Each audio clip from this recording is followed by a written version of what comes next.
বিসমিল্লাহির রহমানির রহিম। প্রিয় এইচএসসি এবং আলিম বিজ্ঞান বিভাগের ছাত্রছাত্রীবৃন্দ, আপনাদের খুবই গুরুত্বপূর্ণ একটি বিষয় কেমিস্ট্রি এবং এই কেমিস্ট্রির এমসিকিউ এ যত সমস্যা আমি দেখতে পাই ছাত্রছাত্রীদের মধ্যে। তো আমার চ্যানেলের মধ্যে শুধুমাত্র জৈব যৌগের ইয়েটা নিয়ে এসেছিলাম, দিয়ে এমসিকিউ এর ঠিক সহ ভিডিও আপলোড দিয়েছিলাম।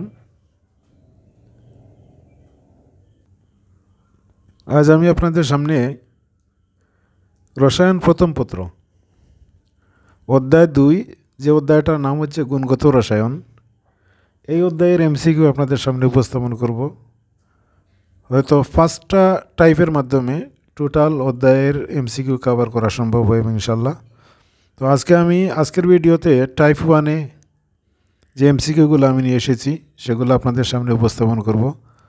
তো আমার পরামর্শ থাকবে, আপনারা গাইড বইয়ের এমসিকিউ অপশন সহ আপনারা এটা দেখবেন না দেখে শুধুমাত্র তথ্যগুলো স্মরণ রাখবেন, আর এই তথ্যের উপর ভিত্তি করে আপনারা এমসিকিউগুলো সলিউশন করার চেষ্টা করবেন। তো আমি আর কথা বাড়াচ্ছি না, সরাসরি টাইপ 1-এ চলে যাচ্ছি। আপনারা অবশ্যই আপনাদের স্ক্রিনের মধ্যে দেখতে পাচ্ছেন টাইপ 1-এর মধ্যে আমি নিয়ে এসেছি বিভিন্ন প্রকার নীতি সম্পর্কিত যে এমসিকিউগুলো আসে, সেই এমসিকিউগুলো ইনশাল্লাহ উপস্থাপন করব। তো প্রথমে আসছে আফবাউ নীতি, যেটা আপনারা এসএসসি লেভেল থেকে পড়ে আসছেন। তো এখানে নীতি আছে টোটাল 3টা: আফবাউ নীতি, হুন্ডের নীতি আর পাউলির বর্জন নীতি।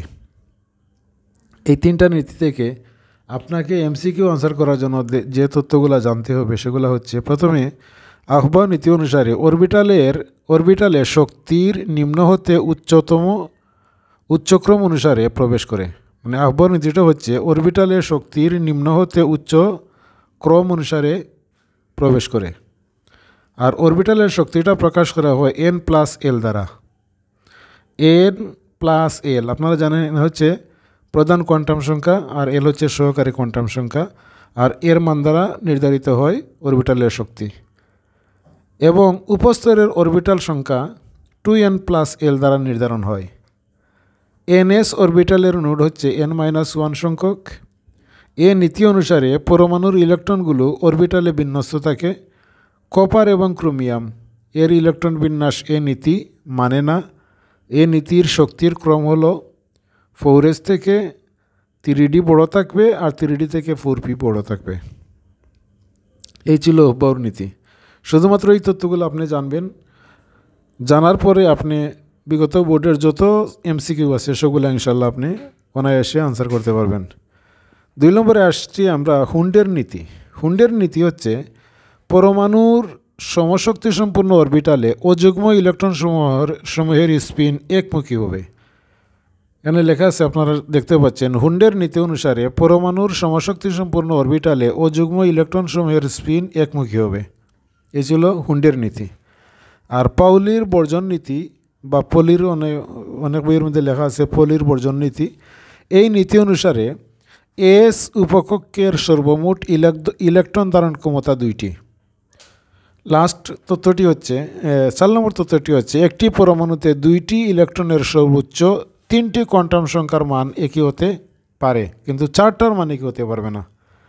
অর্থাৎ 4টা কোয়ান্টাম সংখ্যা আপনারা জানেন, প্রধান কোয়ান্টাম সংখ্যা, সহকারী কোয়ান্টাম সংখ্যা, ম্যাগনেটিক কোয়ান্টাম সংখ্যা আর হচ্ছে স্পিন কোয়ান্টাম সংখ্যা। এই 4টা কোয়ান্টাম সংখ্যার মধ্যে কমপক্ষে 3টা কোয়ান্টাম সংখ্যার মান এক হতে পারবে, কিন্তু 4টা কোয়ান্টাম সংখ্যার মান এক হতে পারবে না বা এক কখনো হবে না। লাস্ট অ্যান্ড ফাইনাল তথ্যটি হচ্ছে, যে সকল মৌলে সর্বাধিক সংখ্যক অযুগ্ম ইলেকট্রন আছে সেটা হচ্ছে শুধুমাত্র ক্রোমিয়াম। আর যদি এটা থাকতে পারে তো পরীক্ষায় আসে না এগুলা, ক্রোমিয়ামটা স্মরণ রাখবেন। সর্বাধিক সংখ্যক অযুগ্ম ইলেকট্রন ক্রোমিয়ার মধ্যে থাকে। এই হচ্ছে টোটাল 5টা তথ্য আপনাকে স্মরণ রাখতে হবে। আর এই তথ্যের ভিত্তিতে বোর্ড সহ আমি আমার ইয়েতে লিখে দিয়েছি যে প্রশ্নগুলো এসেছে, এই প্রশ্নগুলো নিয়ে আমি উপস্থাপন করেছি। এখন এই প্রশ্নগুলো দয়া করে আপনারা আগের তথ্যগুলো পড়বেন, তারপরে এই প্রশ্নগুলোর আনসার নিজেরা দেওয়ার চেষ্টা করবেন। যেমন প্রথম প্রশ্নটি হচ্ছে, কোনটির সাহায্যে উপস্তরে অরবিটাল সংখ্যা নির্ণয় করা যায়? তো তো আমি তথ্যের মধ্যে লিখে দিয়েছি আপনাদেরকে যে অরবিটালের শক্তি, এই যে উপস্তরে অরবিটালের সংখ্যা নির্ণয়ের সূত্রটি হচ্ছে 2n+l দ্বারা নির্ধারণ করা হয়। তাহলে এটার অপশনটা হবে 2l+1, অর্থাৎ খ নম্বর অপশন হবে। এই ছিল প্রথম প্রশ্নের উত্তর। 2 নম্বর প্রশ্নটি হচ্ছে, একটি ns অরবিটালে কত সংখ্যক নোড থাকতে পারে? এটাও দেখেন তথ্যের মধ্যে লেখা আছে ns অরবিটালে নোড থাকে n-1 সংখ্যক। এই যে আমার ইয়েতে দেখতে পাচ্ছেন অবশ্যই ns অরবিটালে নোড থাকে n-1 সংখ্যক। অর্থাৎ এই তথ্যগুলো যদি আপনি জানেন তাহলে এই ধরনের যত প্রশ্ন আছে মানে এই ক্যাটাগরির, অর্থাৎ কোয়ান্টাম সংখ্যা, এই বিভিন্ন প্রকার নীতি সম্পর্কিত যত এমসিকিউ আছে সবগুলোর আনসার আপনি অনায়াসে করতে পারবেন। তাহলে এটার আনসার হবে কোনটা? আমরা অপশন দেখি, ns নোড শুধুমাত্র n+n-1 এটার আনসার হবে গ। আমি আনসারও নিচে লিখে দিয়েছি, যে আনসার আছে আনসারও নিচে লিখে দিয়েছি, কোনো সমস্যা নেই। 3 নম্বর প্রশ্নটি হচ্ছে, কোন নীতির ভিত্তিতে অরবিটাল সমূহে ইলেকট্রন বিন্যস্ত থাকে? তো আপনারা এখানে পেয়েছেন যে অরবিটাল অফবাউর নীতির ভিত্তিতে, যেমন এখানে লিখে দিয়েছি আমি যে অরবিটালের শক্তির নিম্ন হতে উচ্চক্রম অনুসারে প্রবেশ করে অরবিটালের শক্তির n+l এর মান দ্বারা নির্ধারিত হয় এবং উপস্তরের অরবিটাল সংখ্যা 2n+l দ্বারা নির্ধারণ হয় ns নোডে। তো এ নীতি অনুসারে, এই যে আপনাদের আনসার, এ নীতি অনুসারে পরমাণুর ইলেকট্রনগুলো অরবিটালে বিন্যস্ত থাকে। তাহলে এটা অফবাউর নীতি, মানে এটার আনসারটা হবে অফবাউর নীতি অনুসারে। এটা ছিল 3 নম্বর প্রশ্ন, অফবাউ নীতি, অপশনটা খ হবে। আচ্ছা, 4 নম্বর প্রশ্নটি হচ্ছে, অফবাউ নীতি অনুসারে কোন ক্রমটি সঠিক? এই যে আমি লিখে দিয়েছি, অফবাউ নীতি অনুসারে শক্তির ক্রম হচ্ছে 4s অরবিটাল থেকে 3d অরবিটাল বড় আর 3d থেকে 4p বড়।